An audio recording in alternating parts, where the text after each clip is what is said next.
band apa pada zaman itu? Indonesia musisi ya? Indonesia misalnya. Salah satunya Ahmad Dhani sih. Ahmad Dhani. Ya. Oh, kenal ya sama tadi. Tolong bilangin saya jangan dilempar mic gitu.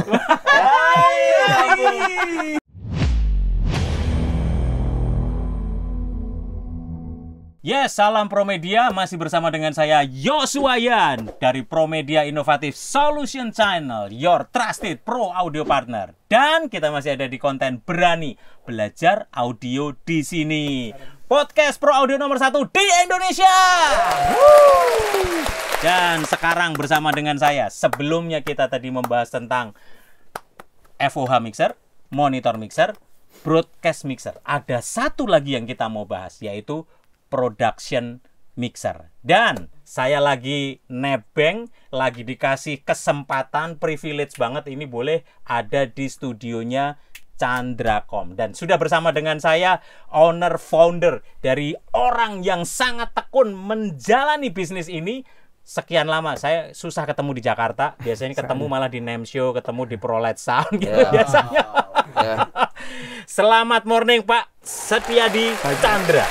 Beliau ini owner dari Candracom. Dan masih bersama dengan saya, Raja Terakhir. Jadi kalau Raja Terakhir, ini adalah Dewa Terakhir dari semua peralatan studio. Pak Setiadi Chandra, salam dulu buat para netizen. Boleh perkenalan Pak, silahkan Pak. Iya. Perkenalan gimana nih? Nama, NIM, gitu. Perkenalan emang gitu. Nama, NIM, BCA. Gak berani. Perkenalan sepintas Pak, apa sih Candracom dan Bapak mulainya gimana gitu? Waduh, berat. Berat. Iya, kalau nama saya Setiadi Chandra. Ada yang manggil Setiadi, ada yang manggil Chandra. Ya. Bebas. Kadang-kadang suka ada nggak tahu tuh. Ya. Kita Candracom dulu awalnya dari toko komputer, terus berevolusi jadi audio. Itu yang banyak jadi pertanyaan netizen Pak. Candracom, apa dulu dagang komputer Iya, sih? betul. Emang bener ya? Betul. Itu tahun berapa Pak? Kayaknya sih 97 deh. 97 itu komputernya apa itu? Zaman jangkrik kan dulu kan? Iya, rakitan gitu ya. Betul. Ya, mungkin yang pertama memasukkan sound card profesional. Oh, Oke. bukan saya. Ya. Bukan. Yang soundscape. Oh, Soundscape itu ya. Iya, Soundscape waktu itu ya. Gua inget banget. Nah, itu. soundscape itu yang pertama menggalakkan Pak Setiadi. Oh. Bukan saya. Tapi emailnya waktu itu saya inget banget itu David Klein gitu tuh. Iya, tapi yang menjalankan Pak Setiadi. Sebelum Kerjasama. dibeli sama Mackie. Ingat nggak SSL. Pak waktu itu ya? Dibeli Mackie Terus dulu dibeli Mackie kan waktu itu dari Iya, SSL ya. ya. Yang pertama meriuhkan soundscape, artinya kan Pak Setiadi tadinya spesialisasi di komputer. Oke. Sebenarnya nggak juga, saya tahu banget Pak Setiadi itu musisi juga. Wah, ini yang perlu dikulik nih. Pak, majornya apa kalau musik? Sangat musisi, sangat Keyboard doang, Oh, keyboard. Oke. ya, sangat EDM. Raja Terakhir kenal sama Dewa Terakhir udah sekian lama ini? Berapa lama? Dia dari tahun 96 gitu. 96. Ya. Waduh. Belum pada lahir kan netizen kan? Gitu ya. Tua dong itu. Nggak pernah tua. Nah, Pak Setiadi kapan nih dari komputer mulai terjerembab ke dunia audio gitu? Spesifik sekarang audio semua gitu. Iya. Lupa tepatnya kapan, Oke. tapi berevolusi pelan-pelan sih. Ya, prosesnya gimana? Kenapa bisa terjerembab ke arahnya ke audio? Atau gara-gara kan Hobi. kadang ada Alkitab ngomong pergaulan yang buruk merusak kebiasaan yang baik. Apakah karena pergaulan dengan Raja Terakhir? Gitu loh pertanyaannya. Iya. Bisa jadi. Bisa Tapi jadi, ya. memang pada zaman itu yang bisa menjalankan soundscape. Ya, jadi soundscape itu Jarang-jarang, ada Mas, dua ya? macam. Ada yang apa sih namanya kalau gitu, external hard disk ya. Yang pakai hard External, disk, bukan pakai card gitu kan ya. Ingat apa sih? udah lupa loh. Itu kan DAW kan dulu DAW awal-awal itu kan. Iya. ya. Jadi gini, ada yang dimasukin ke motherboardnya, Dengan slot gitu slot ya. gitu, udah jadi. Iya, gue ingat Tapi tuh. ada juga yang mahal yang ada itunya prosesor External itunya. itunya ada di situ gitu. Ini kesian nih netizen yang nggak ngerti ini bentuknya kayak gini. Dulu nih soundscape. Nah, ini soundscape itu dulu dibuka gitu terus ada slot-slotnya. Iya, gitu ada ya. slotnya gitu. Itu DAW, Digital Audio Workstation. Nah, saya tahu itu waktu itu soundscape-nya dijual dan dibeli sama Mackie. Iya. Gitu. Saya lagi kerja di distributornya Mackie Indonesia waktu Jadi itu. gini, soundscape itu lawannya Pro Tools Nah, gitu. betul. Ya, Avid dengan gitu. Iya. Nah, itu Kalau saya boleh tadi menyelang Nyelak. menyelak sedikit bahwa Pak Setiadi itu memang dulu adalah seorang musik director untuk EDM yang cukup keren. Aduh. Jadi Jadi malu nih. nggak bisa, kita harus mengaku siapa kita dulu. Mau begitu. Saya juga tadi udah ngaku kan bahwa memang di klub-klub pada zaman itu kebanyakan mixingan lagu dan segala macam itu hanya beberapa orang yang bisa, dan salah satunya Pak Setiadi gitu loh. Ya. Jadi Awalnya gimana itu Pak Setiadi bisa Ya. bisa demen di audionya dari komputer, Iya, evolusinya gitu? hobi juga sih. Oke. Hobi juga. Terus kebenaran juga pernah kerja di Lamesa dulu. Oh, sempat sejarahnya belajar di begitu. situ juga. Oke, Pak Didi Karnadi. Betul. Bu Didi Kartanegara. Kartanegara. Gue sering mess up nih sama Karnadi satu ini. Tapi dari apa tuh dari tadi katanya zaman- nggak boleh hash. Ampun Raja terakhir. Iya. Tapi dari Berangkatnya dari situ. iya, tapi dari zaman dulu komputer kan emang hobi banget komputer. Ya. Udah ada Sound Blaster, terus Ya. ada MIDI-nya. Nah, kita udah tertarik dari Ya. situ sih. Saya udah pelajarin ngoprek. Voyetra waktu itu. Oke. Terus kebenaran pas lagi kuliah iseng-iseng ngelamar jadi sound engineer sama sales alat musik. Yang Oke. diterima malah yang sales alat musik ini. Ya. Oh, dulu Paradi main alat musik juga ya? Ada alat musiknya juga? Tapi di iklannya tuh sales alat musik bilang. Oh, oke. Oke. Cuman pada zaman itu bedanya itu ya, Bro Afi ya. Si Pro Tools waktu itu kan masih dedicated, eksklusif sama DigiDesign, nempel gitu. Oh, kan. sangat. Iya kan, pokoknya nggak bisa pakai Nuendo, pakai apa gitu-gitu kan nggak bisa. Gitu. Belum. Nah, saya ingat tuh waktu itu Pak Setiadi sudah mulai jalanin Nuendo ya waktu itu ya. Iya, Nuendo tahun 2000. Nuendo 1. Itu orang belum pada main Belum. software ya. Belum. Belum. Saya waktu di Inggris aja masih pakai Cubase. Cubase, Belum oke. Nintendo. Cubase, Ya. terus komputernya Atari. Ya. Cikal Atari. bakal ya. Atari berapa namanya? Kurang tahu tuh. Yang udah ada MIDI portnya. Iya, Si Atari itu. Jadi startnya dari software dulu ya, DAW softwarenya dulu, Betul. bukan Karena- hardwarenya ya. Iya, lebih dari software dulu. Karena waktu itu sempat pakai dari Cakewalk ke Cubase. Ya. Kok asik banget gitu loh. Terutama yang virtual instrument. Reason ya. Iya, Reason, Reason ya, lebih iya. belakangan. Nah, waktu zaman-zaman itu yang mulai itu kan transisi ya dari analog pita segala Ya, gitu terus ya, kita ya. mulai ke digital audio workstation gitu ya. Ya. Ya. Pak, portfolionya artis atau album atau apa itu di zaman itu yang mulai Mm-mm. ikut terlibat lah kira-kira gitu. Chandracom sentuhan band apa pada Musisi zaman itu? Indonesia musisi ya? Indonesia misalnya. Salah satunya Ahmad Dhani sih. Ahmad Dhani. Ya. Oh, kenal ya sama tadi. Tolong bilangin saya jangan dilempar mic gitu. Hah? Iya. Tolong bilangin sama Dani, saya jangan dilempar mic. Saya dilempar biasa aja duit gepokan. Kita hari Senin jadi lo ya. Hah? Oke. Nyadap. Jadi Ahmad Dhani, Dewa Sudan Iya, gitu ya. salah satunya yang Siapa lagi, Pak? kita Mulai ajarin transisi Pak DMS juga waktu itu sempat saya ajarin DMS, komputer Twilight Cubase. ya? Ya. Udah goes digital gitu loh. Iya. Sudah. Jadi gini, ada perkataan bahwa ada band akustikan kan gitu kan. Sebenarnya band akustikan itu bukan alatnya akustik semua. Sebenarnya Ya. bukan gitu. Band akustikan itu adalah dia bermain tanpa MIDI. Oke. Dimana MIDI ini adalah singkatan dari PR. MIDI itu singkatan dari Musical Instrument Instrument. Digital Interface Interface. yang dilahirkan di Namsio pada tahun 1982.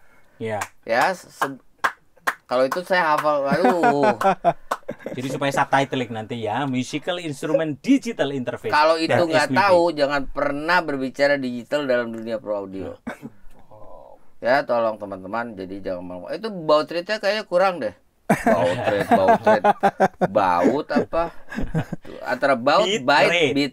Iya. Antara baut, beat itu berbeda dan kita harus pelajari gitu loh. Jangan diam aja. Saya tidak sombong sama sekali, tidak. Cuman saya ingin bangsa ini menjadi bangsa yang dihargai oleh bangsa yang lain Educated gitu gitu, loh. dong. Gitu Nah, loh. karena gini netizen, dua orang ini Raja Terakhir dan Dewa Terakhir ini adalah saksi hidup perjalanan salah satu yang shifting. Maksudnya banyak nih orang yang main di analog, main di pita gitu ya. Tapi nggak sampai detail melewati dan sampai hari ini nih ngurusin ke digital. Nah ini betul. Mereka berdua nih ini ngelewatin dua masa itu. Kita gitu shifting juga yang dari koin, jreng gitu. Yang mejanya 7 feet. Kita shifting ke 9 feet. Itu barengan juga kita. Udah nggak pakai gejreng gitu. Dulu yang wasitnya masih nulis, sekarang udah nggak. Nah itu sejarah siapa lagi? Dewa terus Adi MS yang mulai transisi gitu tuh, Bro Afi atau Pak Setiadi yang artis kita yang mulai ada di masa-masa itu dan mulai ke digital. Harbut tuh luar biasa. Harbut Anang. Ya. Oh iya Anang. Indra Lesmana. Ya. Tapi sebenarnya Anang Hijau. Itu next podcast tuh pokoknya. Nang, tunggu tanggal mainnya Nang. Gue telepon ya. Gitu. Om Anang, kalau saya yes. Kalau saya yes. Om Anang. Itu zaman radio dalam itu masih ya. Ada lagi satu sebenarnya. Siapa itu? Teman kita yang sudah tidak ada. Andi Ayunir. Waduh, itu almarhum. He was the man. Itu synthesizer apa udah pokoknya. Dan satu-satunya orang yang boleh bawa botol hijau di AC System hanya saya. Gitu ya. Banget. Kalau di Harbut, di Hari Budiman, udah. Kalau nyari Andi Ayunir juga paling gampang di crowd, di kerumunan mana aja gitu, karena rambutnya pasti berwarna. Jadi gini, dulu saya kan bekerja di salah satu distributor gitu ya, berhubungan dengan Pak Chandra, kita deket lah gitu. Selalu saya kalau ada urusan komputer, saya kan saya gaptek lah intinya. Awalnya gitu, terus kontaknya Pak Chandra. Tapi bukan gagal, gagap aja. Gitu, jadi saya dekat gitu dengan mereka semua. Itu zaman Akai berarti ya? Zaman di Akai atau apa? Yang di Glodok? Di Pinangsia. Pinangsia apa namanya? Merek yang Korg. Oh, Korg. Ya. Saya kebetulan pemain keyboard gitu ya. Jadi karena BNG waktu itu Irama Dada Agung itu masukin Korg ya. Hampir seluruh Korg ya saya yang pelajari gitu. Produk spesialisnya lah gitu ya. Untuk tertentu ya. Untuk saya untuk genrenya jazz gitu. Untuk genre yang lain-lain saya kasihin ke Antohu. Untuk genre yang lain saya kasihin ke Mas Agus. Untuk genre gereja beda lagi gitu. Jadi saya nggak pernah mau semua saya nggak mungkin bisa. Karena manusia itu diberi talenta masing-masing. Iya dong. Ada yang 2 talenta, 3 talenta, 5 talenta. Terima kasih kalau gitu. Kalau kebetulan saya hanya 2 talentanya. Yang satu mengajar profesional audio gitu. Yang 2 jadi raja dari Sunda Empire. Nggak ada Sundanya. Jadi awalnya karena urusan perkomputeran dulu, karena musiknya mulai transisi ke Gus Digital, lalu kontak ke Chandracom gitu ya. Ketemunya dari bos besar kita. Kita dulu punya bos besar namanya Pak Budi. Studio 21 itu kemudian Pak Budi. Studio 21 ya. Ada juga major labelnya. Nah, major label Studio 21 tuh lagunya yang EDM. Iya, Studio 21 dulu yang kelilingan Hendra tuh soalnya. Hendra Studio 21 gitu. Oh ya? Ingat ya? Si botak itu dulu. Jadi kita bergaul udah sangat lama dan juga bergaul karena musisi-musisi yang senior juga sudah sangat lama gitu ya. Karena jujur saja mereka tidak pernah tahu bahwa pro audio itu ada sekolahnya, ada pelajarannya gitu zaman dulu. Saya juga nggak tahu sama sekali. Saya nggak tahu. Saya udah cerita begitu sampai sana saya ada pelajarannya. Coba kita belajar kan gitu. Artinya saya bisa bukan gara-gara pintar atau enggak, gara-gara belajar aja gitu. Nah, meresponi part 1 ya bahkan sampai jadi heboh viral kemana-mana, pertentangan antara musisi dan sound engineering gitu ya. Ini ngobrol sama berdua ini saya diberkahi banget gitu ya, karena berangkat dari musikal, dari musisi rata-rata. Nah, seperlu apa sih seorang engineer yang bermulai dari musisi? Sepenting apa sih kalau menurut Pak Chandra? Apakah harus menjadi sound engineer itu harus bisa musik gitu? Atau kebalik? Apakah musisi harus mengerti basic sound engineering? Menurut Pak Chandra gimana? Dua-duanya penting sih. Dua-duanya penting ya. Tapi yang Pak David ngomong terakhir sih. Iya, lebih make sense ya. Iya, lebih make sense. Karena kita jadi lebih saling pengertian gitu kan. Iya dong. Jadi jangan ribut gitu loh ya. Iya. Karena dunia ini sudah banyak keributan, background noise di Nggak dunia usah ini ikut tuh ribut lagi. udah banyak, di atas 60 desibel tuh sudah banyak. Disitulah perlunya kolaborasi, justru saling.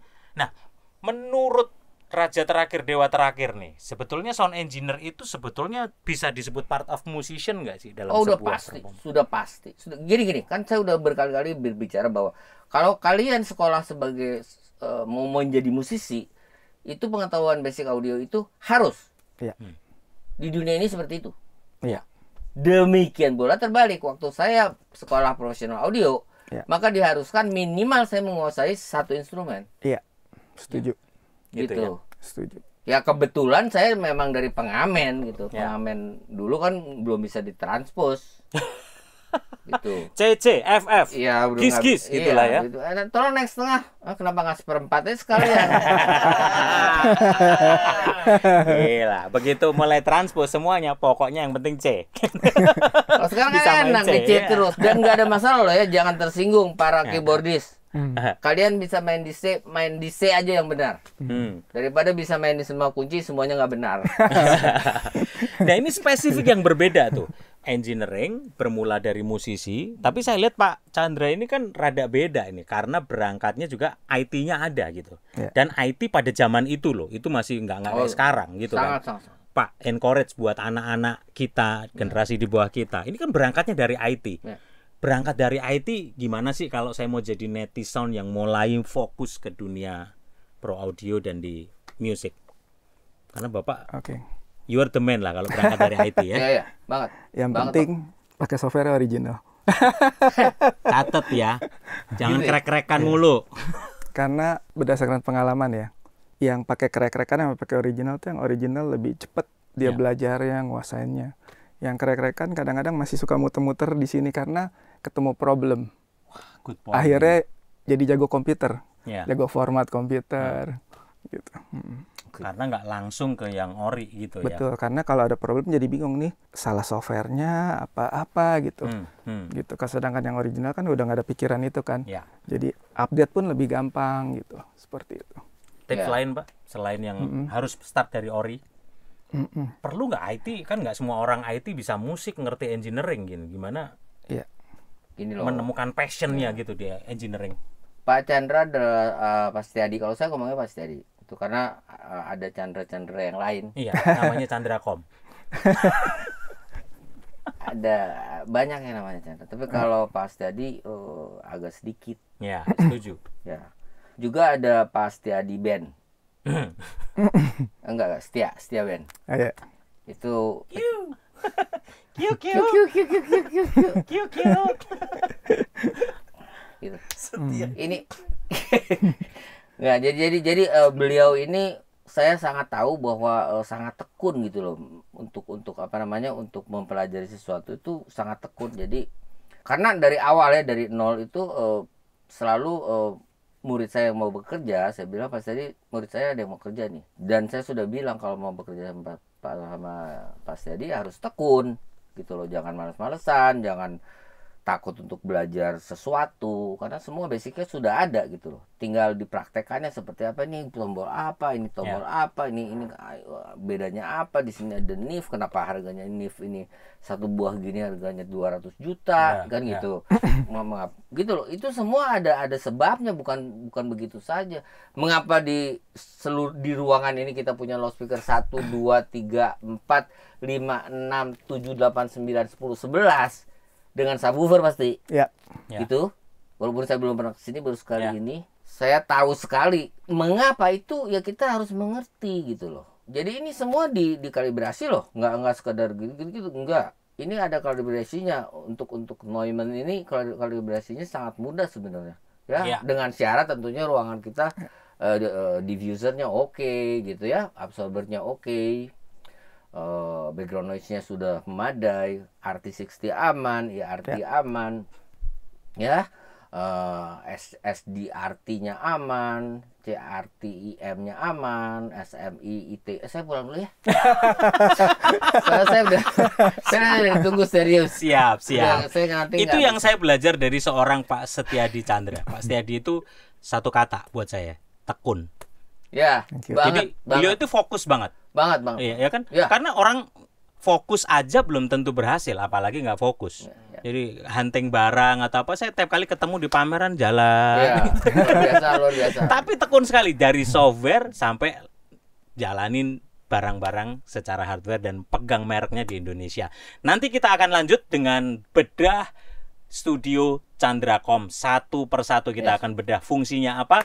Dan terima kasih sudah bersama Raja Terakhir dan Dewa Terakhir. Kita sudah ngobrol luar biasa. Kita akan masuk ke part untuk bedah studio Candracom. Terima kasih Raja Terakhir. Thank you. Arigatou gozaimasu. Arigatou. Terima kasih.